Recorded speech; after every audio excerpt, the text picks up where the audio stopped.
Dikshit sir, can you please make me a spotlight so that I can start?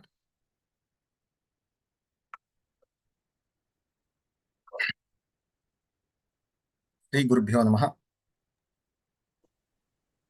Namaste, knowledge seekers. Welcome to today's program. As you all know, Disha Bharat is an NGO which has been working in this field of value education since 20 years. And through our various programs, we have reached more than 20 lakhs audience, even through digital platforms. And our objective being transform youth to transform nation. And being the 20th year in the field of value education, Disha Bharat is organizing very, very new initiatives. And one such unique initiative is Ethics from Epics monthly talk series. So this is already we have completed 8 series in this monthly talk series of Ethics from Epics. And this is a ninth talk which we are all witnessing today. And today's topic being Yaksha Prashna, timeless dialogues on ethics and wisdom. And I'm very, very happy to introduce the person whom I love, I adore a lot, and it's none other than Aarti Bhaginichi, Aarti ji. So I'll be introducing her now. And Aarti ji, please welcome you to the program, today's program. And to introduce Aarti Bhaginichi, I'll take only very few minutes because there are so many things to talk about her. And just to introduce very, very shortly, crisply, because many of us already know who is Aarti Bhaginichi. And she's a scholar in Sanskritam and Indology, and with a qualification of MA and PhD in Sanskritam. And she has also done masters in music and training in lay counseling. And she has taught Sanskritam and aesthetics in various colleges like VVS College, NMKRV College, and Jain colleges. And she is proficient in handling unique topics like Indian concepts of management, culture, aesthetics, and philosophy. She hosts regular online courses and workshops to educate students across the world. And she is she is also an adjunct professor in humanities. And Aarti Bhaginiji, she is the founder and chairperson of Vibhu Academy, a center for soft skills training and Indology. And through Vibhu Academy, she has been conducting lots of courses, short-term and long-term courses. And through the courses, she is teaching Sanskritam, and she is also teaching Indian knowledge systems. And she has followers not only from India, from across the world. And Aarti Bhaginiji, she has traveled length and breadth of India and outside as well. And she has handled hundreds and hundreds of workshops for behavioral training workshops for corporates, bankers, and educational institutions and NGOs as well. And she has also presented research papers in the topics of Indian culture and heritage. And she is an excellent orator, writer, columnist, and singer, and instrumentalist. So, which shows she's a multifaceted person. And she has also featured in many, many TV channels and radio channels, and she has given lots of lectures. And she is a recipient of many, many honors and awards, India as well as outside India. And she is a philanthropist and a lay counselor. And she is a very, very proficient in Mahabharata and Ramayana. She has given lots of lectures. And it's our honor to have her in our Disha Bharat platform because she is also a guiding council member of Disha Bharat. She has been guiding Disha Bharat since 19 years. Whenever we call for any of our programs, she is always there to guide us, to enlighten us, and she always takes so much concern about Disha and Disha Bharat programs. And it's our privilege to have you in our program, madam. Please, I'll give the platform to you. So it's a wonderful topic, the Yaksha Prashna. So please enlighten us through your talk. Thank you.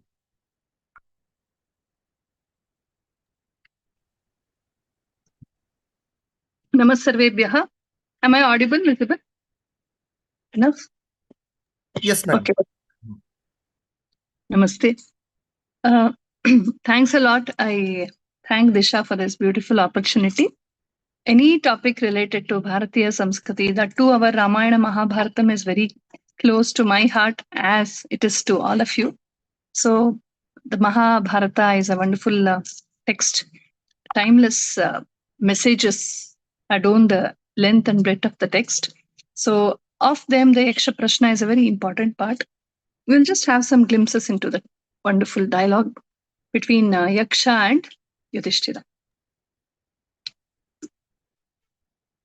Chitirupen ya कृत्स्नमेतद्व्याप्य स्थिता जगत् नमस्तस्यै नमस्तस्यै नमस्तस्यै namo नमः.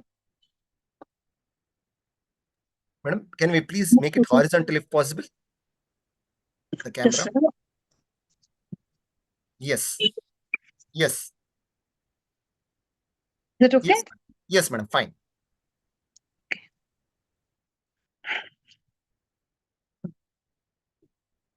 So, Mahabharata by itself is a very special text. यदि हास्ति तदन्यत्र यन्ने हास्ति न तत् क्वचित् धर्मे च अर्थे च कामे च मोक्षे च भरतर्षभ यदि हास्ति न तत् यदि हास्ति तदन्यत्र यन्ने हास्ति न तत् क्वचित् is a very famous shloka telling the voluminous and the what do you say, the infinity of Mahabharatam. What is there in the Mahabharatam is seen in the world. What is not seen in Mahabharatam is not there in the world. So to that extent, it's an exhaustive text which talks about many aspects of life. Dharmecha, arthecha, kamecha, mokshecha. About this world and beyond, about artha kamas, about our material endeavors, about our community life, about our personal life, about ethics, about dharma, about taste for life, about family relationships, about statecraft, rajaniti, and so on. And also about moksha and yoga shastra, about personality development, about environment, and so on. So it is such an exhaustive text which covers many aspects of life. So one study of Mahabharatam is a study of the whole of Bharatam and also the whole of life.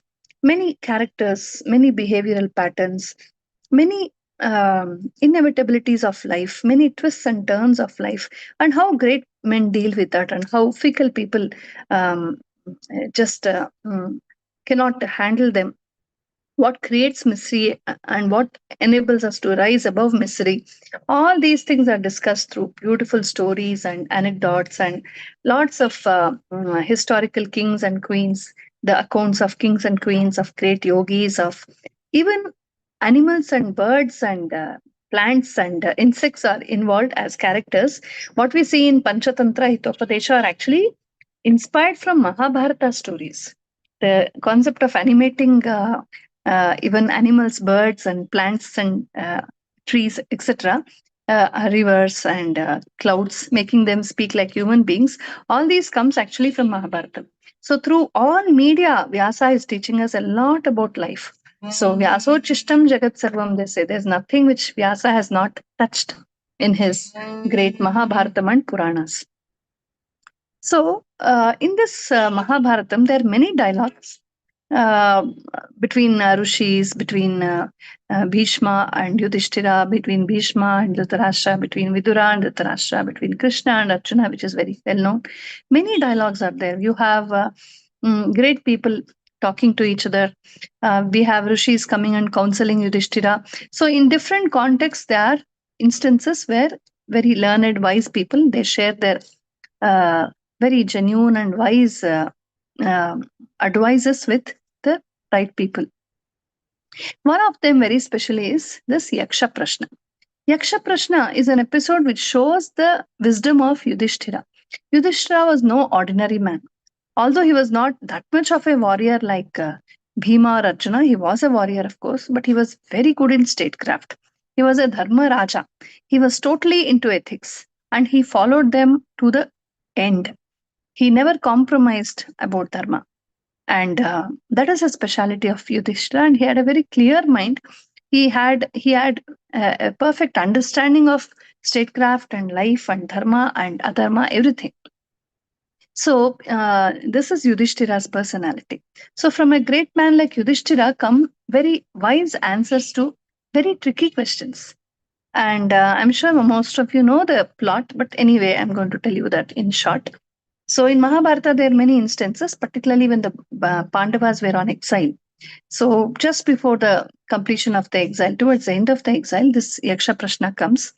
So in Yaksha Prashna, we see uh, they're all wandering in the jungles, and Yudhishthira feels very thirsty.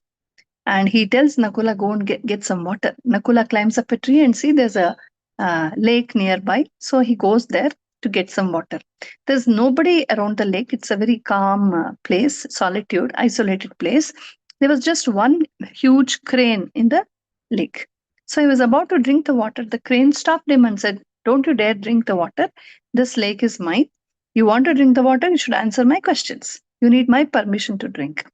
But Nakula was quite exhausted and his brothers were waiting. So he thought, come on, it's just another crane, another bird. And lake belongs to everybody. Why should it stop me? He just ignored and went ahead and drank the water. And lo, he dropped dead. Then he didn't return for a long time. So Yudhishthira sent Sahadeva, go look, where is Nakula? Sahadeva came there and he was shocked to see that his brother was dead. And he looked around, nobody is there. There was just this crane. And he was very thirsty and he was very feeling very bad, also shocked. He went ahead to drink water and the crane stopped him and said, stop. This is my lake. You have to answer my questions to drink water. But a kind of artificial thirst was created in all these people. He could just not control his thirst. He went ahead and ignored the crane and drank water. He also dropped it. So then Yudhishthira was waiting why both of them have not returned. He sent Arjuna and then Bhima. The same thing happened. Arjuna also ignored, but Bhima tried to answer, but not very well. He could not succeed. And he ignored and went ahead to drink water. So they all died. All the four Pandavas died, and Yudhishthira waited and waited. And finally, he went in search of his brothers. And he was shocked to see that his brothers were all dead. So how could this happen? The valiant Pandavas, my brothers. How can somebody kill them? And he was shocked. He looked around. He saw this crane, and he saw that it's not an ordinary crane. So he tried to understand what the situation is. Then the crane explained, "I am not just a crane. I'm a yaksha. I'm the owner of this lake. So you have to answer my questions to drink water here. Your brothers ignored, and some of them failed. So I killed them. Now it's your turn." So Yudhishthira says, okay, I'll answer the questions, whatever I know. So Yaksha asks many questions, almost, I think, 100 or so questions. And they're all not exactly questions of philosophy. They're questions on ethics, on life, on human behavioral patterns, about inevitabilities of life, about dharma, artha, kama, moksha, all topics come. So they ask many tricky questions, some related to this world, some beyond this, some about the emotions, some about dharma, some about ethics, and so on. And Yudhishthira, with a very clear mind, there his brothers are fallen dead. Imagine the agony he has in his heart. But he knew that this is the time to stand above my emotions. This is the time to respect this yaksha, whoever he is, and actually manage the situation. And he controls his emotions and begins to answer the questions. So Yaksha asks many questions, and we'll see some of the questions here. There are so many. I'll just randomly pick up whatever comes to my notice here. Give me a moment.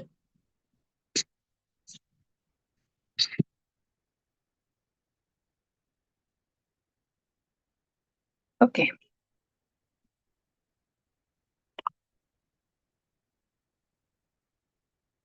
So they talk about Lokaniti, that is the ways of the world, Jivana Dharma, what the do's and don'ts of life, and then Dharma, what is Adharma, what is right, what is wrong, many things.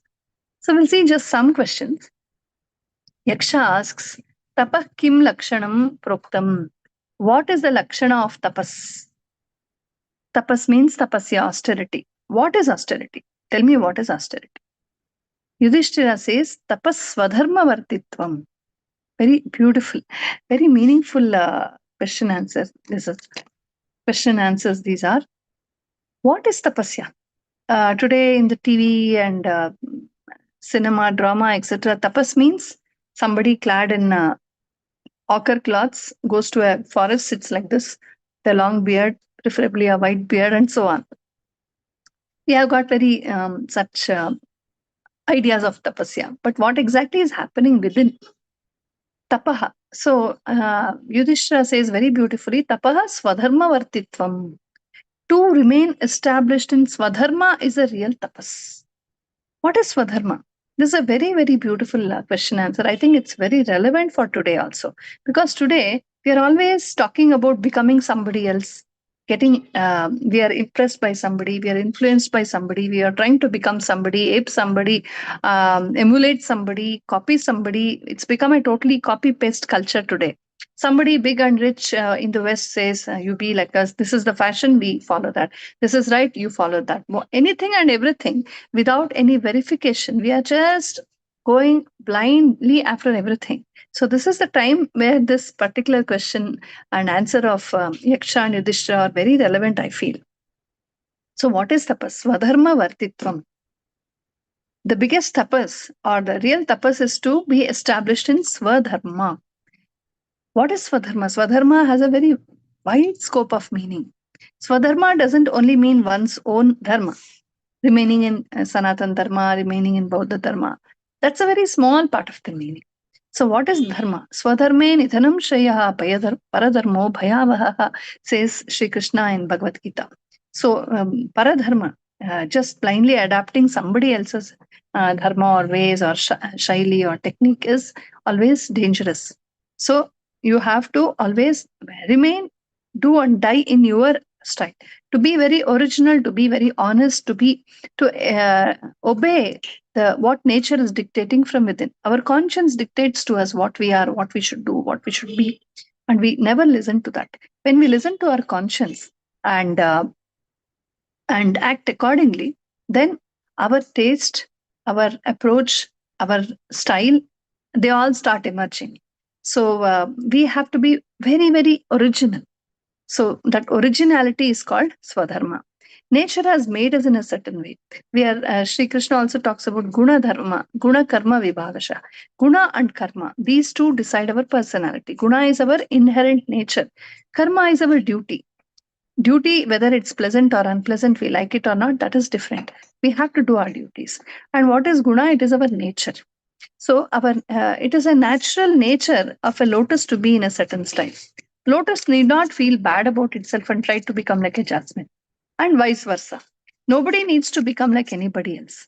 We have to look within and find out what we are meant for, what my body, mind, intellect complex is made up of, what are my very original ideas, my original passions, my original um, leanings, and accordingly we have to design our life.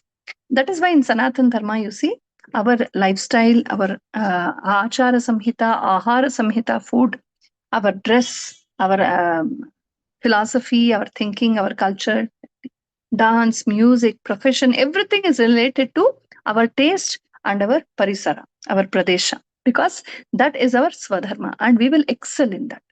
So here he's telling that this is a tapas. So to be well rooted in one's swadharma, to be very original, very honest to one's own mind, not become a copy paste model, but be a very original model, look within and unfold the potentials. All these come under swadharma. All that we call self empowerment, motivation, all these, we talk about personality development, so much we talk about. All that is put together into one word called swadharma. So Swadharma doesn't mean just practicing one's dharmic faith. Swadharma, dharma refers to our mind, refers to our very nature, inherent nature, and so on. Now the question is, why does Yudhishthira call this as a tapasya? Because tapas means something which is very, very tough. The word tapaha and tapa, they mean heat. Tapaha or tapa means heat. So heat means there should be friction. Only then you get heat, right? So there is friction here. While doing our swadharma, we undergo friction. From where? Who will stop us? Nobody needs to stop us from outside. Our own antaranga will stop us. Our own mind will stop us. Our own chapalya will stop us. Our own chanchalya, our own chanchalya, our own fickle mind, our own distractions will become a block in our path. So our mind will tell us, you look, I think that is more beautiful. Somebody is doing like that, let me copy that, let me become like them. So mind will always try to distract us and tell us that there is something more beautiful than what I'm doing, something more interesting than what I'm doing.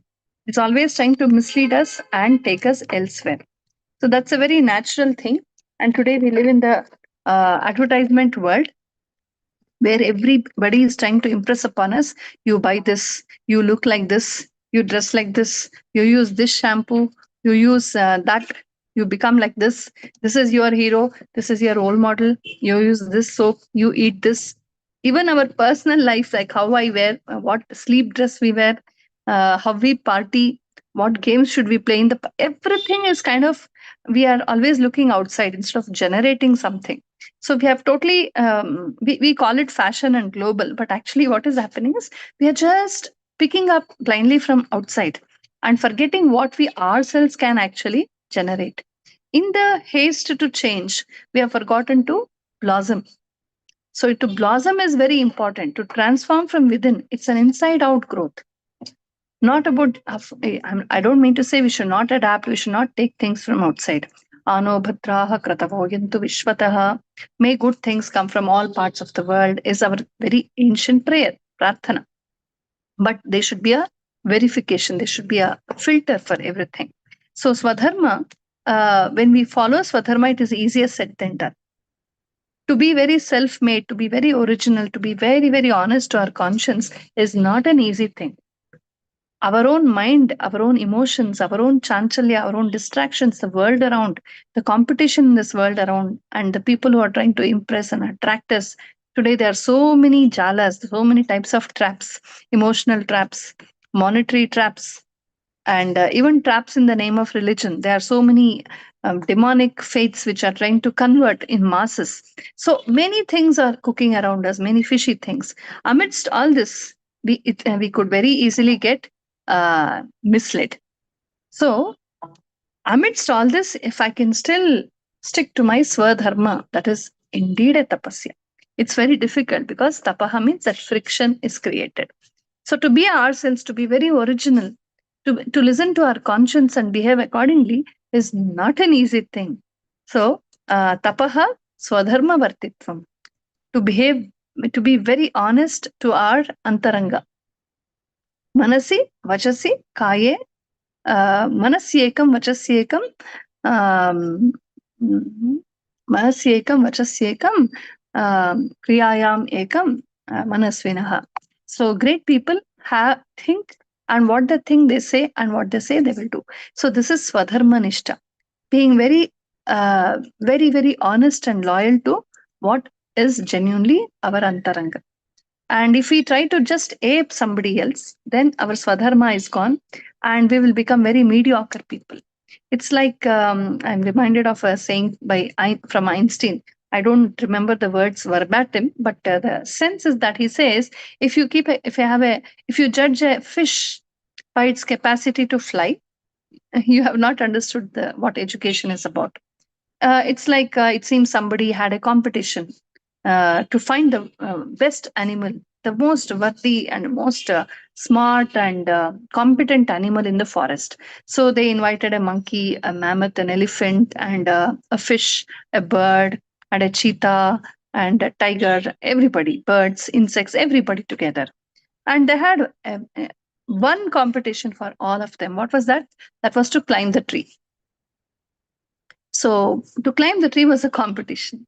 Now, can a fish climb the tree? No, it failed. Now, can an elephant climb the tree? No, it failed. So cheetah could to some extent, but many other animals could not. Bird could not climb; it could only fly. So who climbed first? The monkey climbed. So you say the monkey is the most competent animal in the forest. Monkey is competent amongst monkeys. But this is such a very ridiculous way of judging. So what is the swadharma of a fish? Just to swim. You want to find the capacity of a fish, you have to have a swimming competition for all the fish and find out which is the fittest fish. If you want to know which is the fittest lion, have a competition only for lions. So you can't have one competition for everybody else. Today's Macaulay education system is like that. They have a set standard for everybody. So Tom, Dick, and Harry, everybody have to learn this.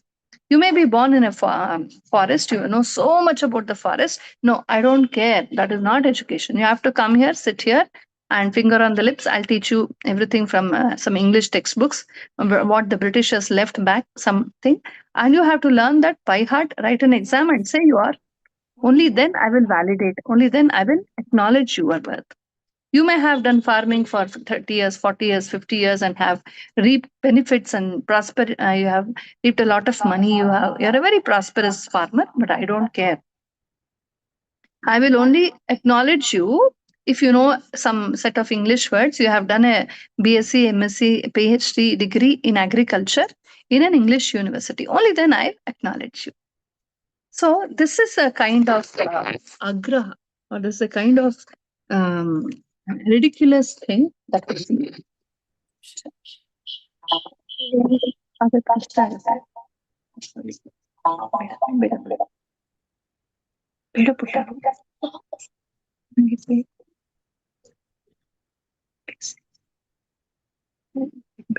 I'm very sorry for that. It's okay, madam. Please, please. No, he was trying to help me to log in through the laptop. So no issues. No issues. Okay. So, um,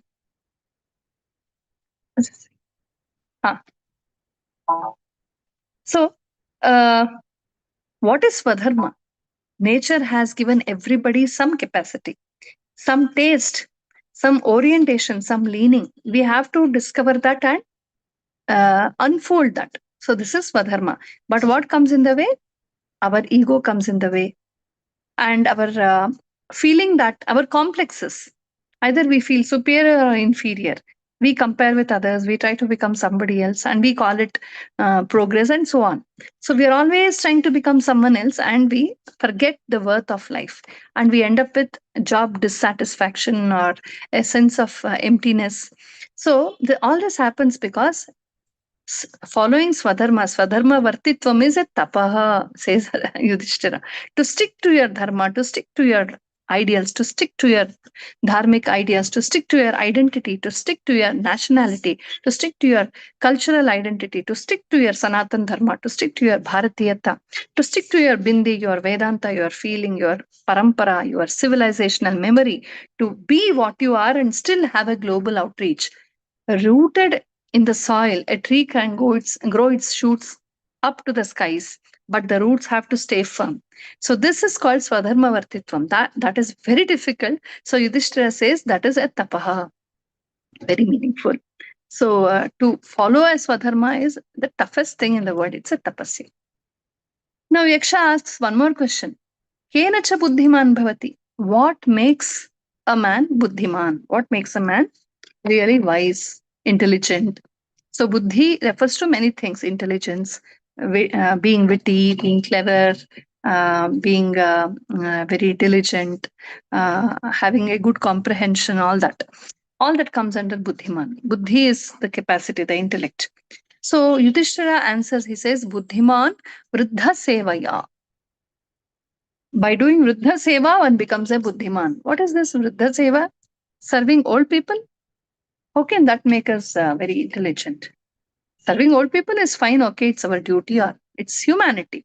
How can that make us clever, intelligent? We may ask like this. That is because we have distanced ourselves from the Samskrita paribhasha. I humbly request you all to please learn Sanskritam, how much ever you can. This is one language which gives us a lot of clarity about ourselves, our own scriptures, our own Ramayana, Mahabharata. So when the translation happens, there is a lot of dilution effect. Here the word vruddha is very interesting. In Kannada or Desha Bhashas, Hindi, etc., everywhere, we usually use this word vruddha as old age, somebody who is aged. But the word vruddha comes from vriddhi, means ripened, matured. Okay, so vriddhi means growth, one who is grown. So vruddha means one who is totally grown. Of course, when the body is very ripe, it goes old. So that is how the word vruddha came to this thing. But the word vruddha itself doesn't mean old age. It means fully grown, matured, ripe. So vruddha sevaya. by serving somebody who is very experienced, who's ripe with experience, ripe with knowledge, ripe with insights, ripe with wisdom, etc., to be in their company, to serve them, to always associate with them makes you a buddhiman. There are three types of vruddhas usually mentioned in our parampara: jnana vruddha, anubhava vruddha, and vayo vruddha. Vayo vruddha is one who is vruddha by vayas, that is one who has grown very old, senior citizens. They also have their own experience. They have been born much before we are, so they know more about the world. They have seen that generation, this generation, so they have so much of insights and experiences to share. But here we are, we think, oh come on, outdated people, old people, what do they know? They don't understand, I can't relate to them. So we think that we have a generation gap and we are stupid and we keep away from them. No, we should connect to all generations. The hallmark of a true knowledge monger, of a truly wise man, of a smart man, a person who has understood the world and life, is that he or she will never discriminate, never feel so much of that generation gap. How we relate to friends and cousins of our age is one thing, but that doesn't mean that we should totally disconnect from others. Today's youngsters, kids, and youth are totally disconnected from their grandparents because they think, oh, I have nothing to get from them. That is the biggest stupidity. We have to connect to our with us. We have to talk to them, be with them. They have their own set of experiences and insights and many understandings of life to share with us. So Vruddha Seva means also being in the company of elderly people, learning from them, being with them, watching their ways. So we can have kinesthetic learning from them. We can learn by experience, by sitting with them, and so on. And another meaning of Vruddha is Jnana Vruddha, people who know much more than we know. People who are well read, they have scholarship, they know, they are subject experts, they have domain knowledge, and so on. It's very important to respect the Jnana Vruddhas because we are human beings and we have our own limitations. Not all of us know everything. Our domain knowledge is restricted. Now, I'm a Sanskrit teacher. I know something about some Sanskrit books, simple Sanskrit. Even in Sanskrit, I don't know a lot. There's so much to know. Not even 1% will have learned. So the world is so great. Just one domain, my domain is so huge. Now, if I go out of this, for example, I have gone Himalayan trekking many times. So when I go to Himalayan trekking, sometimes I'll have to hire a porter or a horseman. They will help me climb the horse and go ahead. They will carry our luggage. They will help us. They will cook for us. They'll do all this service for us. And there are many instances I remember when I went to Gomukh on trekking. A young boy who was hardly, I think, 13, 14 years old, at least 10, 15 years younger than me then, he was our guide. Okay. And now he is a Jnana Vruddha. I can't tell him, come on, तुमको क्या पता? What do you know? You know English? You know Hindi? You know Sanskritam? What do you know? Have you done any degree? No. This is, we should not bring that there at all. I may have my degrees, I may have everything, but this boy from the hills, from the hilly region, knows every root of that hill. So he's a Jnana Vruddha. In that domain, he is the guide. I have to listen to him. All my degrees, all my knowledge, nothing will come of help. It is only the guidance of that Jnana Vritta, somebody who belongs to that place, who knows the terrain very well. Only he can help us well. I'm reminded of a cute story by Ramakrishna Paramahamsa. He says, life is not about just scholarship. There are many more things we need to understand in life. We have to learn many more things which will help us survive in life. So he gives an example of a very arrogant scholar. Okay, a very arrogant scholar, very learned man, and he takes a boat. So he sits in the boat, and the boatman is a poor man, poor chap, and he's rowing the boat. So as they proceed, this man, learned man, he was English educated, so he wanted to just show off. So he started a conversation, and he said, "Oh, you have you learned some English?" The boatman said, "English? No, I don't know anything." Okay, okay. One fourth of your life is wasted. Okay, have you read any nice novels? Do you know how to read and write? He said, "No, Swami, I don't know anything. I only know to row this boat and make a livelihood." Oh, half your life is wasted. Okay, do you know at least some good etiquette? You know about global mannerisms, the British mannerisms, they are here, blah, blah, blah, all that. He said, "No, no, no, I don't know anything. I don't know. I just live. I'm just a village man. I'm happily living like this. This is all I know." He said, "Oh, then three-fourths of your life is wasted." Just then, a huge tide came because the river Ganga river is close to the sea in the delta region. Ramakrishna Paramahamsa lived in a delta region, so he says a huge tide came and started pushing the river waters, and the boat started capsizing. And now the fisher, that boatman, shouted and said, "Oh, Panditji, uh, do you know swimming?"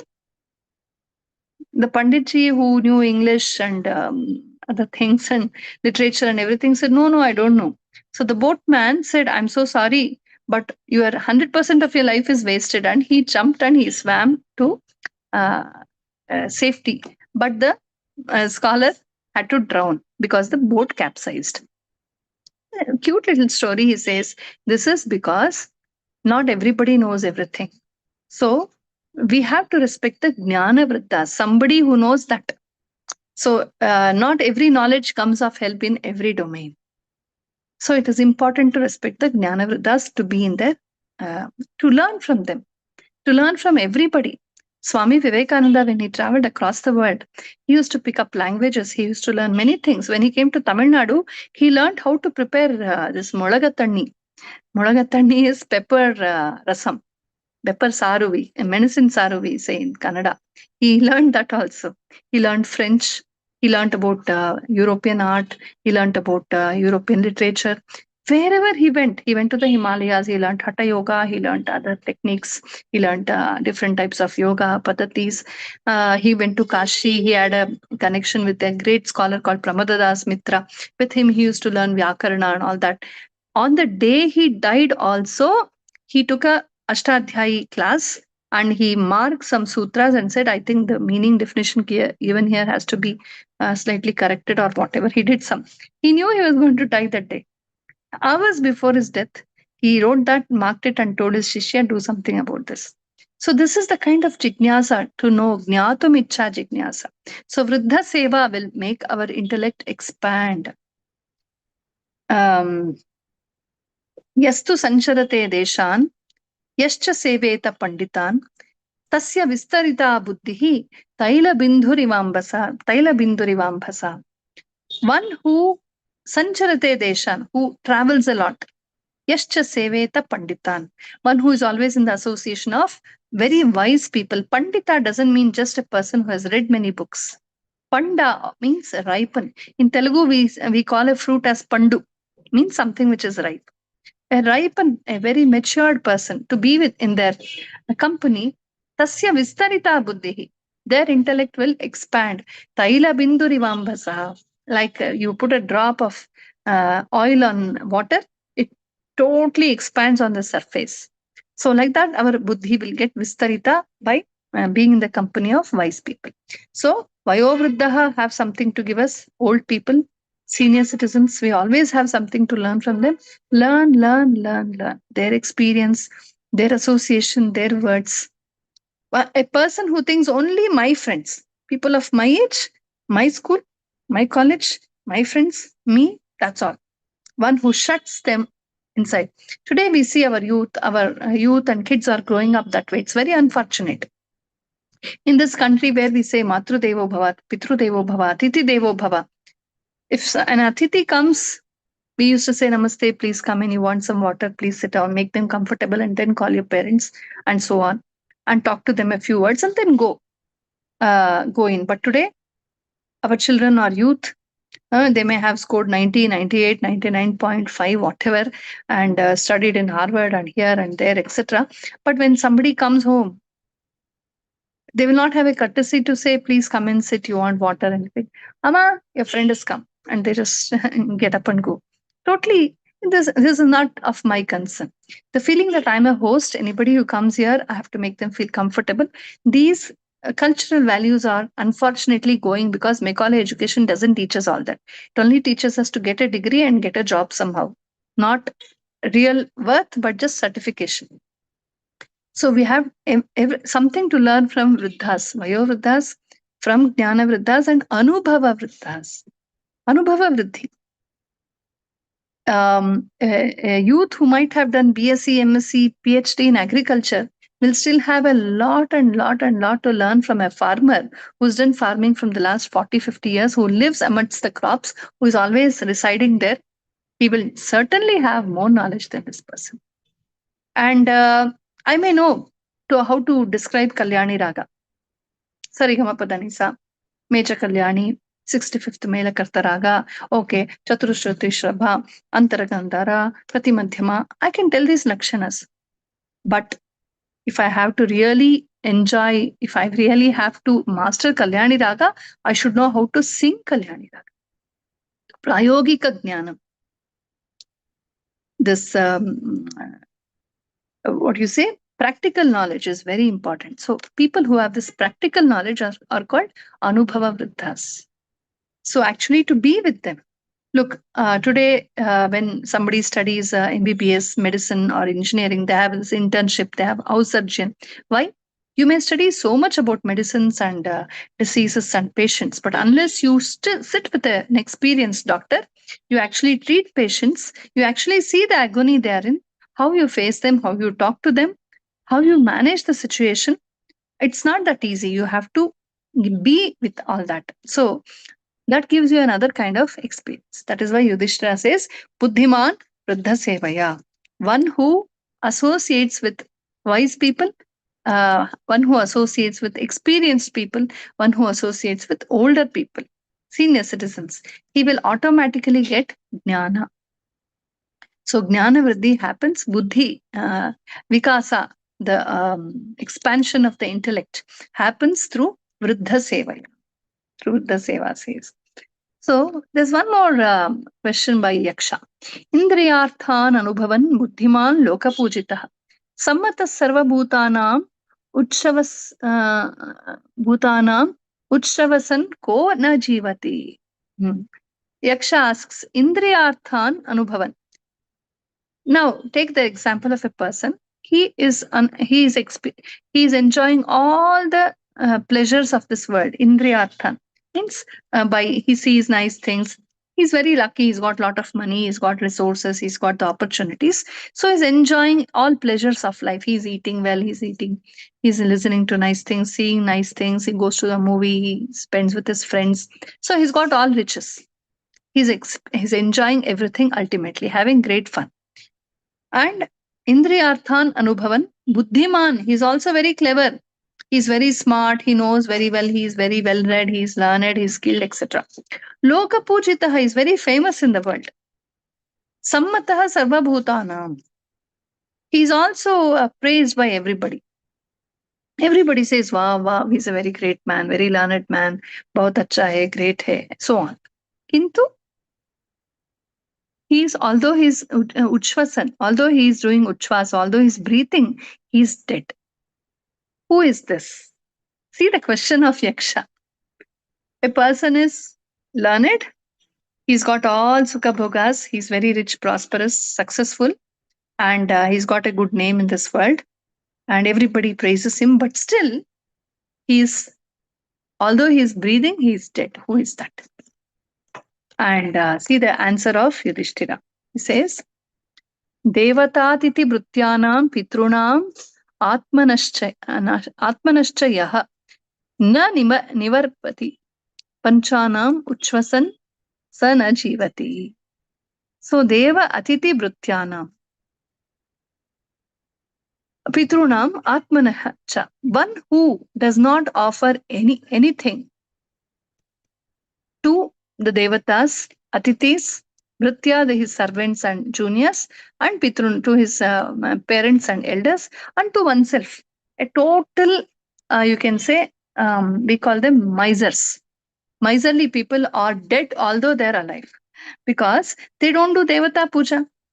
A miser will go on reducing the Devata puja because, oh, why so many flowers? Two flowers are enough. Why so many fruits? One fruit is enough. Why so much oil? Reduce the oil. They will be thinking of how to save resources more than doing it happily. ಕೆರೆಯ ನೀರನ್ನು ಕೆರೆಗೆ ಚೆಲ್ಲಿ. Instead of enjoying the puja, I don't mean you should be very, very extravagant and grand in a puja. You can do very simple puja. But it is not about being so calculative. It is something to be very, the offering should happen with a lot of generous love. That is not the time to think of all this. So a miser is dead although he is breathing because he is always calculating. He does not offer to the devatas. He does not do puja because it is waste of money, according to him. He does not do Atiti Puja. He does not invite guests. He does not do any event in the house. He will not invite anybody for food.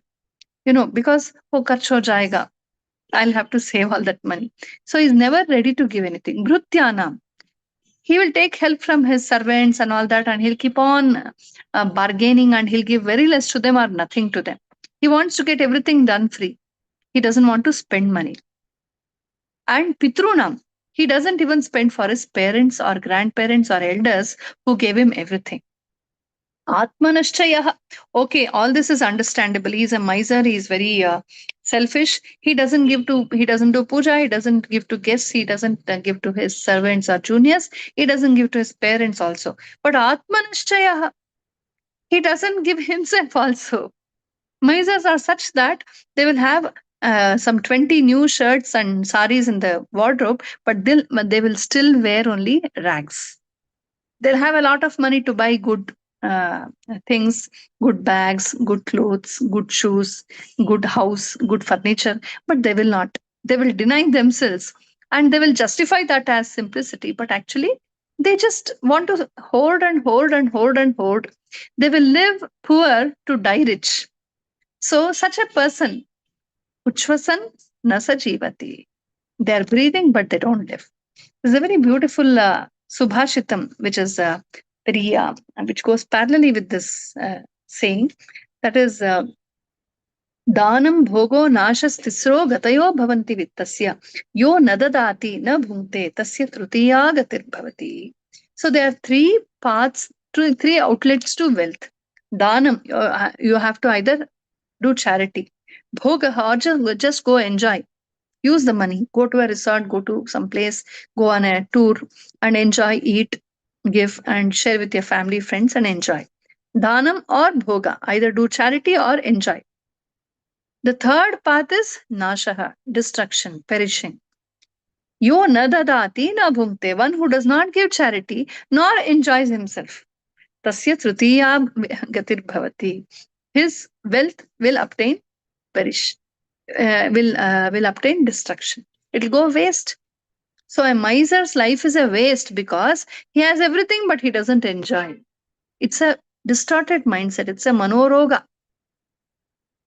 So that is why in Sanatana Dharma we are trained to give. Dana is a part of life. I like it or not, I should give dana. Every day we do arghya, we have to do atiti puja every morning. Every day there is a samskriti which we have forgotten. Just before having lunch, the Yajamana should once go and see outside. Have I fed everybody? All the elders have been fed in the house? Okay. All the little children are fed in the house? Okay. The cattle are fed? Okay. All the servants and all these people are fed? Okay. Atitis? Okay. Any other atiti, another yatrika, some stranger who is in need of food, he goes outside and sees, and then he ensures everybody is fed and then has his food. Today we don't care who comes, who goes. No atiti puja these days. But this is how we should live. That is, we are trained to always share and share and share so that we don't become miserly. It is very natural for the mind to think like a miser. Now, if I want to give away two saris as a charity, nice saris, but I've had it for a long time. I see a very poor woman there with a child. She perhaps is more in need. So I feel like giving away two saris, I'll give it. If I instantly give it, okay, that's fine. Now, if I wait, I say, okay, I'll give it tomorrow. By tomorrow, my mind will change. Two saris queue, I'll give just one. Or do I have to give this? It's such a nice sari. I think I'll wear it once more. So the idea of giving will totally dilute if we postpone that. This is how miserliness always makes us retract from doing good things. So, miserliness is a very big manoroga. We have to trample that and stand above that. That is why dana is very much yajna, dana, tapas. These three are specially recommended in Bhagavad Gita and all our Shastras. So, Yudhishthira says the worth of life is giving to the devatas, to the atithis, to the bhrityas, to people around us, to people who help us, our assistants, our juniors, etc., to our parents, and also to ourselves. Life is not about hoarding, but it is about giving. If we go on hoarding and give nothing back, we are breathing, but we are still dead. We are not at all alive. Such a beautiful way to put it across. And then, of course, there are some very popular sayings of Yaksha Prashna. Time's up, so I'll just wind up. They're very nice sayings like they somewhere Yudhishthira asks. Yaksha asks Yudhishthira, who is uh, just a minute. Kimsvit Gurutamram Bhumehe, what is heavier than earth? Kimsvit Uchchataram Chakhat, what is higher than the skies? Kimsvit Chikrataram Vayo, what is faster than wind? Kimsvit Bahutaram Trunat, what is Bahutari, what spreads in big numbers more than the grass? Look at Yudhishthira's answers. He says, Kims with Gurutaram Bhumehe, what is heavier than earth? What is more substantial than earth? Mata Gurutara Bhumehe. If there is something, somebody who is more precious, more important than the whole of the world for us, it is Mata, Amba. She is the heaviest thing. It is not talking about the physical heaviness, it is talking about the worth. Khat Pitaha Uchchatarastatha. So, who is higher than the skies for us in our life? Father. Matru Devo Bhava, Pitru Devo Bhava. All said and done, we may be that, this, etc. Whatever we are, we put our initials on the visiting card, say, I am like that. But the truth is that all of us have used our Mata Pitas as ladders to come up in life. We can never deny that. To claim that I'm a self made man, I'm very individual, all this is arrogance. There's nothing called absolute independence in this world. When we were born, we were totally helpless in the care of our parents. So we did not walk and straight away to the university and do things. We had to wait a long while. We were totally helpless and dependent on our parents. They have given us tanu, mana, dhana, their physical services. They have given us their love, their counsel, their care, their protection, and they have given us everything, money, opportunities, samskara, everything. So they are the most precious people in this world. I like them or not, whether I relate them or not, but they are the most important people in my life. Manaha shikrataram vatat. What is faster than wind? Our manas. Wind also takes some time to reach another place physically. But manas, I sit here and just say, Kanyakumari. Already my mind has gone to Kanyakumari. I'm amidst the three seas there. I'm enjoying the waves there. I'll say, okay, my kitchen, already gone there. So, just as we are thinking, our mind is already gone there. It can travel to any part of the world very fast, faster than the physical travel of wind. Chinta bahutari trunat. What multiplies maximum more than the grass? You see, grass, in few days, it's all over the place. You just remove them, again they grow. Yudhishthira says, if there is something that multiplies more and faster than grass, it is chinta, it is worries. If you allow worries to start growing in your mind, they grow and grow and grow and they'll just cover the whole place. There's a very nice saying in Kannada by DVG. ತಲೆಯಲ್ಲಿ ನೆರೆದಿಹವು ನೂರಾರು ಹಕ್ಕಿಗಳು ಗಿಳಿ ಗೂಬೆ ಕಾಗೆ ಕೋಗಿಲೆ ಹದ್ದು ನವಿಲು ಕಿಲ ಕಿಲನೆ ಗೊರಗೊರನೆ ಕಿರಿಚಿ ಕೂಗುತ್ತಲಿರಲು ನೆಲೆಯಲ್ಲಿ ನಿದ್ರೆಗೆಲೋ Mankutimma. So all these wild animals and birds are full in our head. They're all making different sounds, they're shouting and we can't sleep. They're all the chintas. They're all the different types of chintas, different types of Worries. If we entertain worries, even if it is one worry, that one worry will multiply and give birth to many, many more worries. So keep your mind free of worries. जो होना है वो होगा. Life is not as per our dictate. There is a higher icha which is running the show. So let us respect that. And what is my duty? What is my role here? Understand that and do well. It is not about being very giving up hope. It is not like that. We have to be full of hope, but we should understand that we should never entertain worries. Not that everything will happen as we want it to, but we have to accept life as it is. So, like this, many questions go on. And there's one more interesting question by Yaksha. He says, what is very, very surprising in this world? A very, very surprising aspect. So, Yudhishthira says, he says, there is death all around us. People around us are dying. Somebody dies now and then. Death is happening around us, but still every man thinks that he is Amara. He will never die. So he says this is the most surprising thing. It's like our Sanatana Dharmis. Huh? Here and there, many Dharma Dvishas are occupying our land, our culture, threatening us, demeaning us, insulting us, and ousting us from our own places, uh, converting our people. अरे अरे कुछ नहीं हुआ कश्मीर में कुछ हुआ बस बांग्लादेश में हुआ nothing is happening. So as if our turn will never come. This is very surprising. Although we see the truth, we don't dare to acknowledge the truth. So Yudhishthira says, although death is all around us, we still don't acknowledge that. I think I am Amara, I will never die. So this is very surprising. So it goes on like this. Very, very beautiful question answers are there. There are many, many more. So it's already time up. So I'll wind up here.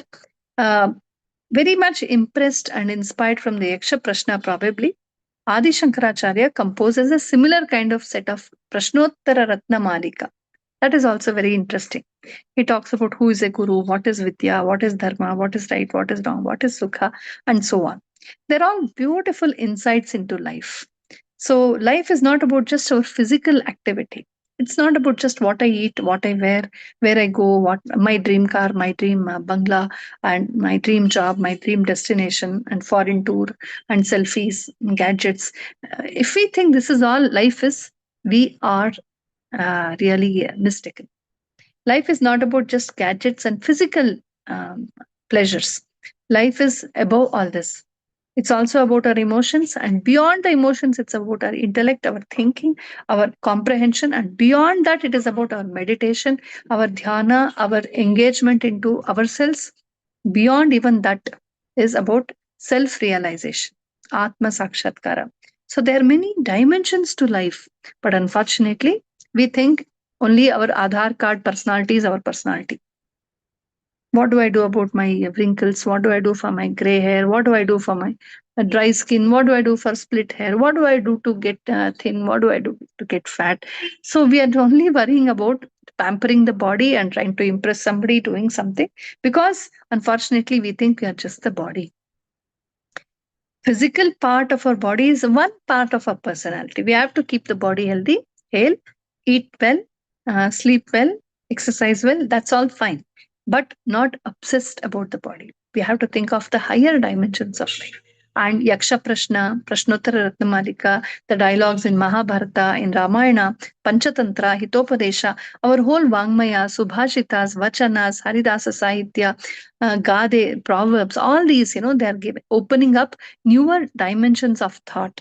How better we can understand life, how better we can understand human relationships, how better we can understand our own mind and its behavioral patterns, how better we can understand our role in life, how better we can understand the sukha and dukkha of life.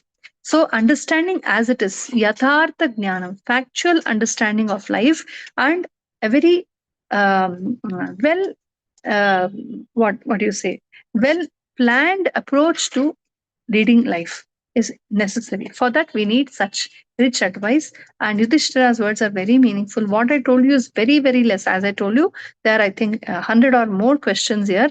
But just three or four.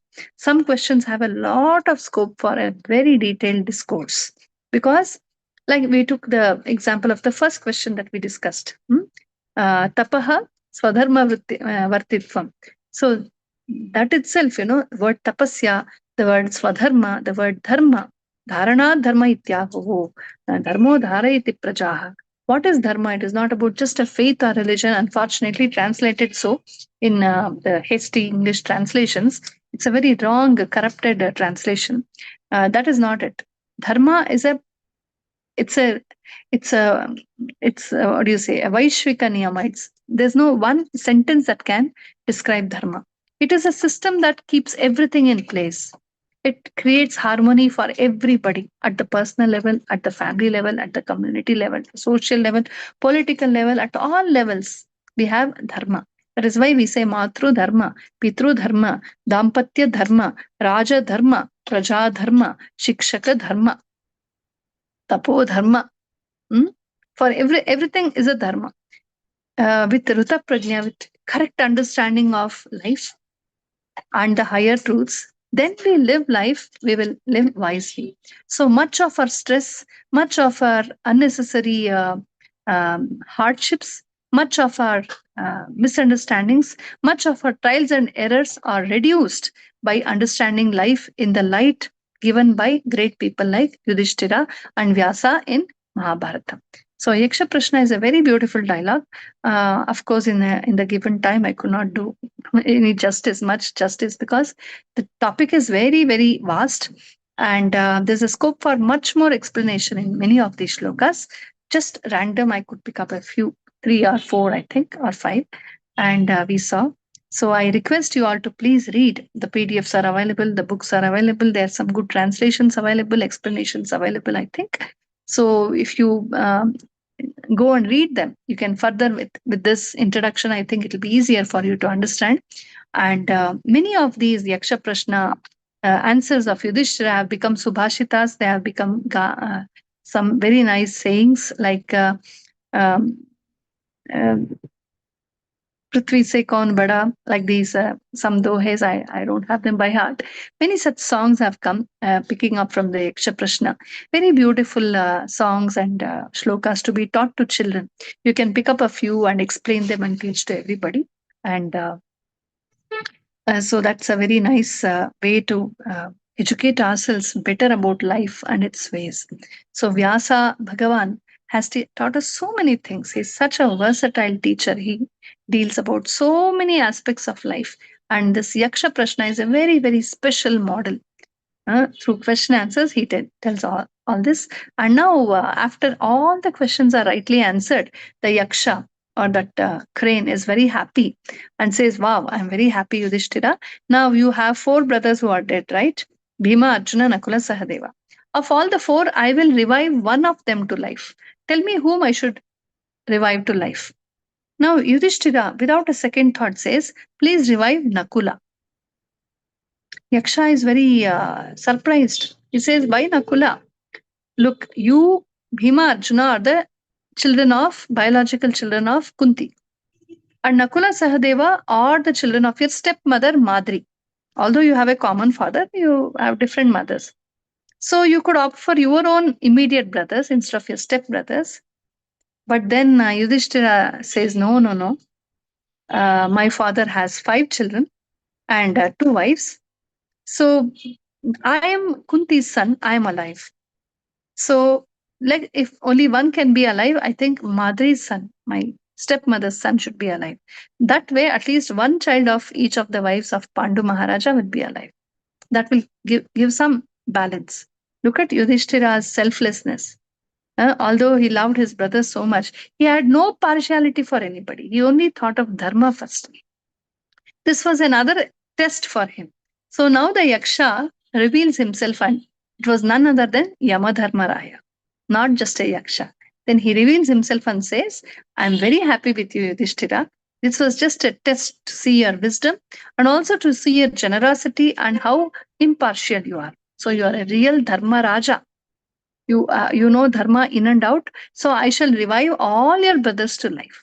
So that way, Bhima, Arjuna, Nakula, Sahadeva all are revived to life and they happily go ahead. They are blessed by Yamadharmaraya. Then they go ahead, complete the exile, complete the Ajnatavasa, and then they go for the Kurukshetra war and win the war and so on. And then Yudhishthira leads the kingdom to Dharma. He rules very well and so on. So this small Yaksha Prashna is a very beautiful episode in Mahabharata. When I was a kid, I remember it used to be many parts of this used to be explained to us in the moral science classes. We used to have songs and stories about this, but now nothing is heard. All the moral science classes are for core subjects. So this is not core. Values are not core or useless according to Macaulay education. So math, science, technology, they are the core subjects. So all the moral science periods are taken off for those, or they are sent to play. And so unfortunately, our children don't get to listen to all these. I think we should set it right. Please talk about Yaksha Prashna. Make it very popular. Subhashitas, Mankutimana Dohe, and such beautiful shlokas, dialogues, Panchatantra stories. They all should be very, very close to the masses. They will give us a lot of light for thought, a lot of food for thought. So, with these words, I thank Disha for this beautiful opportunity to talk about something so dear to my heart. And this is one way I can also refresh my thoughts and connect back to Vyasa's great words. So thanks to Disha. Disha is doing a very great job. I know them from their inception. Rekhaka and her whole team is really wonderful. They have so much of passion in what they do. And now it's a pan India organization, and their reach out is very beautiful. They're always figuring out newer and newer ways to reach out to youth and people, and they're doing wonderful things. A great team, a very, very jubilant team, talented team. Each one of them is capable, is like an institution themselves. And so it's really very great. So, my best wishes to Disha. Let's all together build a Bhavya Bharata. And with these words, I thank you for this invitation. And I know I couldn't do justice to the topic because the topic is very, very vast and very profound. And my limitations are there, plus the limitations of time. So, whatever, I would just like to open a window into the skies of what is there in Mahabharatam through Yaksha Prashna. With these words, I conclude. Thanks a lot. Bolo Bharat Mata ki jai. प्रियतां पुण्डरीकाक्षः सर्वयज्ञेश्वरो हरिः तस्मिं स्तुष्टे जगत्तुष्टं प्रीणिते प्रीणितं जगत् हरिः ओम् धन्यवादः नमस्ते Namaste, Bhaginiji. It was a beautiful exposition. We often focus on stories of Mahabharata, and we always feel that we know everything about Mahabharata. Today, through Yaksha Prashna, we know that what we don't know. These are the disha or the compass which can show you the right direction in life. Arti Bhaginiji, if you're okay, can we take just one or two questions? Because I know there are many, many questions regarding this topic and we can't give justice, but at least one or two questions. Sure. If I know, I'll answer. Definitely, Okay. definitely, Bhaginiji. So one question we have got is, Yaksha asks, what is the best path to follow in life? And Yudhishthira replies, the path followed by great souls. Can you please explain, in today's world, where many claim to be themselves as Mahatmas and Godmen and Gurus, how can we identify the genuine Mahatmas as per Yaksha Prashna?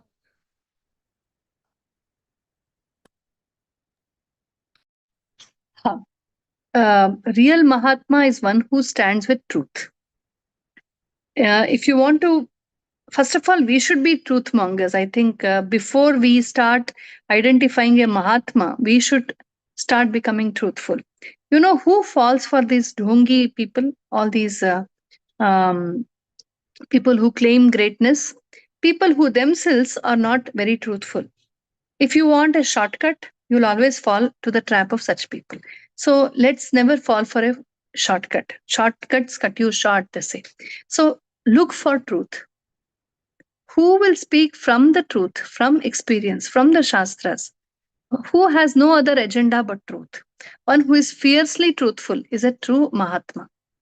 There are many people who color things, who are trying to only impress people, um, make things appear beautiful and have Guravaha Bhava Santi Shishya Vittapaharakaha Guravah Virala Santi Shishya Chittapaharakaha.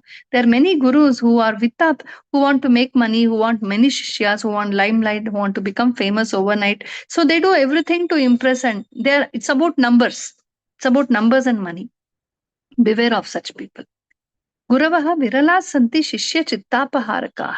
Just because somebody is drawing crowds, don't, of course, there are very great people who are doing great jobs. Our crowd pullers also great Swamijis. I'm not talking about any one person, but in general, somebody who is a fierce truth monger, one who always stands with truth, who speaks the truth under any and every circumstances, who dares to speak the truth, who dares to stand for truth, who dares to differ even if the masses are against him, who never compromises about truth, who is always staunchly standing for truth. Such a person is a Mahatma. If there is no truth, everything else is gone. It is like beside one, you have so many zeros, the value goes on increasing. If you remove one, all the zeros will make no sense. Similarly, if there is no truth in somebody's life, if somebody is just speaking very colorful lies, uh, who says, I am like this, I am like that, I'm a great man, all that, just to impress people. And people who want to impress others are very dangerous. So don't fall for such people. There are people who are truth mongers. Stand with people who pursue truth, think true, read the truth, speak about the truth. They don't care, they don't fear anybody if they are truthful. So, because why was Rama so valiant, so strong? Because of his truthfulness. So, where there is truth, there is a lot of manobala. I think that is the only main criteria we should see for who is a Mahatma. Mahatma is not about, of course, with due respect, you wear a Rudrakshi Mala or Tulsi Mala, this way, that Nama, etc. You do tapasya, you have an ashrama, you do puja, you read scriptures, you have scholarship, all this, all that is fine. With all the dharmika samskati, what is most important with all of this or without all of this, what is very important is truth. If one is truthful, then everything is correct. So, at least to my, this is what I do. If somebody is truthful, he's a Mahatma for me. He or she may be a poor man or an ordinary man, not a big sadhu, not a big sannyasi, not very well known, but they dare to speak truth, live for truth, stand with truth, and propose truth. I think that is the main criteria we should look for. Thank you, Bhaginiji. Very well answered. You have highlighted the importance of character building when we are talking about identifying a Mahatma. It's truly very, very important. So, last question to just take it very briefly, just to connect it to character building. If you see today's youth, they always worry about shortcuts, and they always worry about achieving success. Can you please tell me how values and ethics can be importance of values and ethics can be inculcated in youth, or how to showcase to youth in this competitive world? Okay. First of all, to be in competition with somebody else itself is a big brahma, according to me. I think if there's one person we should compete with, it is with ourselves. People who are thinking of always competing with somebody else, racing with somebody else, have will never be happy in life.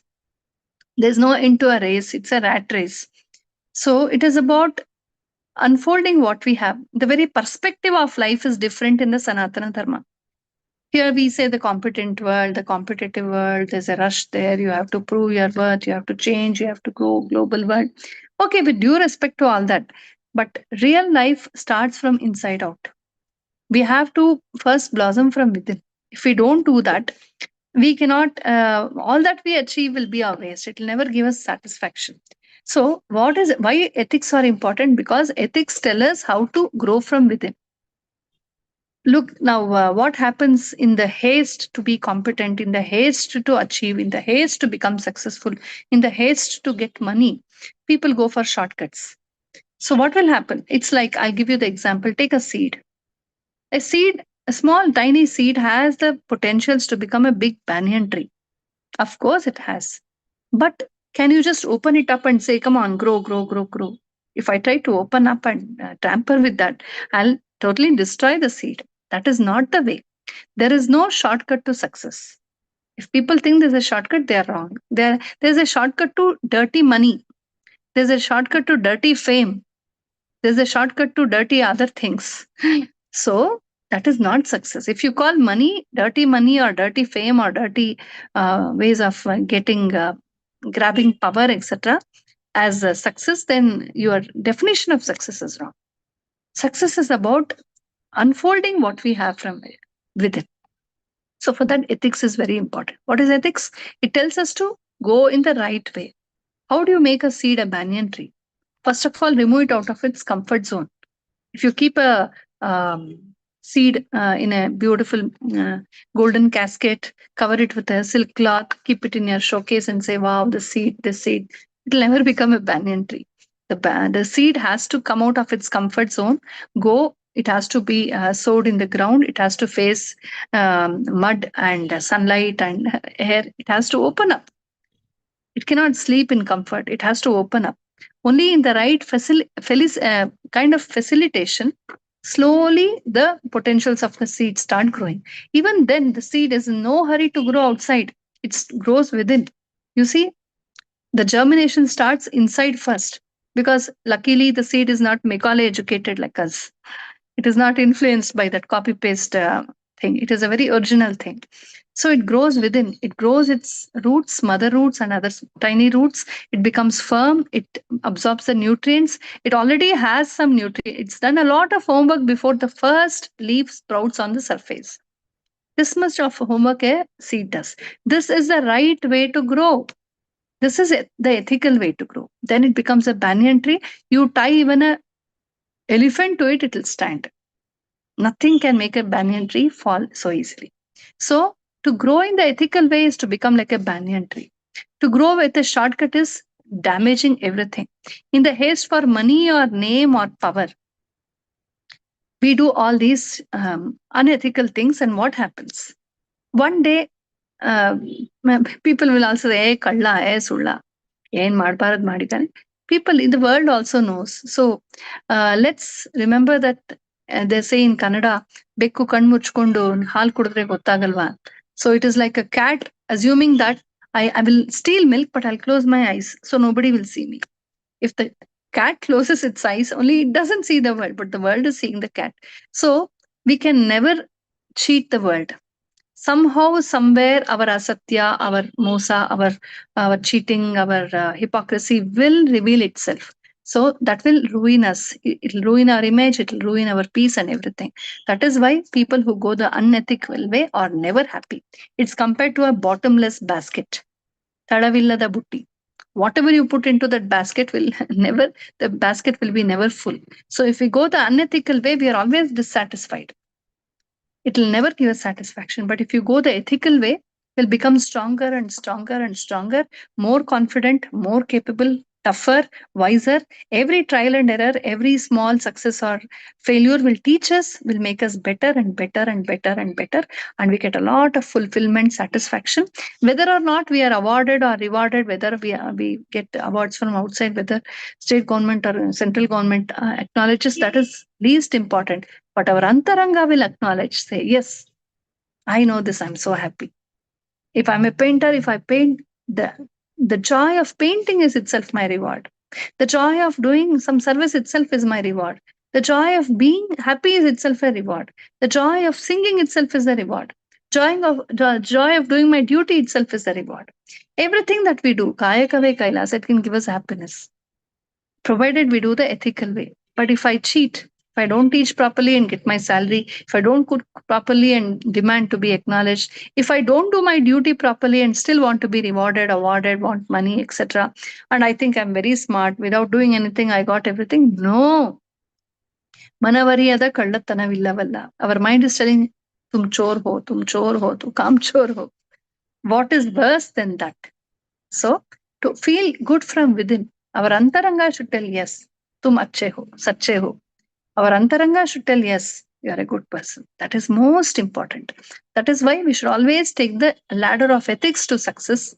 Although we take a little longer time, but in a steady and very proper way, in a natural way, we grow, like the seed becoming the banyan tree. If we hurry, If we are in a haste, if we give up ethics in the name of competition, global world, that this, the neighbor's son is already gone there. He's earned so much of money. What do I do? I'll do something. So comparing with somebody else is stupid. We should always go in the ethical way. Although a little late, we will always reach the goal. We'll get a lot of satisfaction, and that will stay with us forever. Sorry, you wanted a brief answer. I think I went a little in detail. धन्यवाद जी, धन्यवाद भगिनी. Very Namaste. beautifully articulated and beautifully explained. Because as you told, stronger the roots, stronger the tree. Stronger the values, stronger the person. And stronger the person, stronger the nation. Very beautifully explained. And each and every question of Yaksha Prashna is like a jewel or a gem. And if we connect all these pearls, it becomes a beautiful ornament. And today you have decoded that beautiful unravel or the marvel that is hidden in our scriptures of Mahabharata and Ramayana. And we are deeply grateful to you for unraveling this profound dialogue and connecting its relevance even to today's modern youth. And it was really thought provoking and enriching. And thank you for accepting our invitation. And thank you for always be there for Disha Bharat and whenever you come for Disha Bharat programs. Thank you. Thank you, Bhagini. So to end, to conclude, so already Disha Bharat has completed 9 sessions in this Ethics from Epics monthly talk series. I request all the audience to please go through all the videos because each and every video is so profound and it is for the life and it is beyond life also. Please request all of you to like Disha Bharat page and go through all the videos and do Mananam and again Shravanam and make your life enriched. And to conclude, Disha Bharat is launching a campaign called as Spreading Goodness campaign that you can see in your screen. And this is a digital campaign. I request all of you to participate in this campaign. So it's a very simple campaign where you have to talk about any act of kindness that you have done. And please nominate 3 people that you know to this campaign. And so that we always make viral Bindi challenge, Sari challenge. We make so many digital challenges. So let's make this kindness challenge and let's spread this kindness and let's make this world a beautiful way to live. So please be tuned to our Facebook or Instagram page and please to participate in this goodness campaign. So thank you all. Thank you all for joining today. Vande Mataram. Dhanyavad.